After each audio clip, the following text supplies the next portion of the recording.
Bonjour, soyez les bienvenus à sa parole pour aujourd'hui.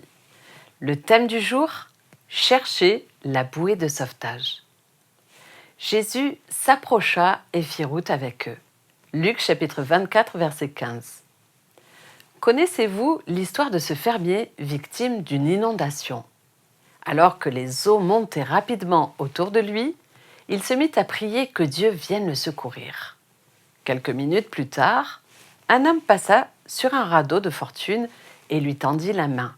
Mais le fermier refusa son aide et continua à prier. Comme les eaux continuaient à monter, il grimpa sur le toit, d'où il vit passer un canot de sauvetage de la police. Il s'obstina à prier, sûr que Dieu allait le délivrer miraculeusement.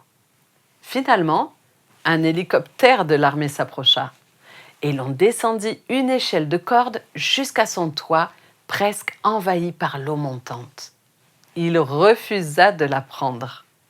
Il finit par se noyer et arriva au ciel. Il s'empressa d'aller se plaindre à Dieu. « J'ai prié avec foi et sincérité. Pourquoi ne m'as-tu pas sauvé ?»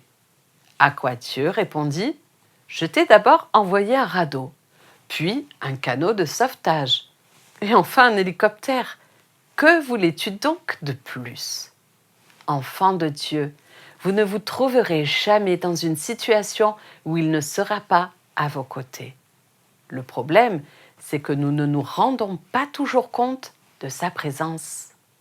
Après la crucifixion, 2 disciples découragés rentraient chez eux à Emmaüs. Leurs espoirs s'étaient retrouvés enfermés dans une tombe. Sur le chemin, soudain, un étranger se mit à marcher à leur côté, réchauffant leur cœur de sa présence et les réconfortant de leur perte. Au terme du voyage, ils partagèrent un repas et c'est là que l'étranger se révéla à eux avant de disparaître. C'était Jésus. Il était resté à leur côté pendant tout ce temps et il est aussi avec vous. Sa présence n'est pas toujours accompagnée de nuages de fumée ou de roulements de tambour. Mais si vous le recherchez aujourd'hui, vous le trouverez à vos côtés. C'est promis.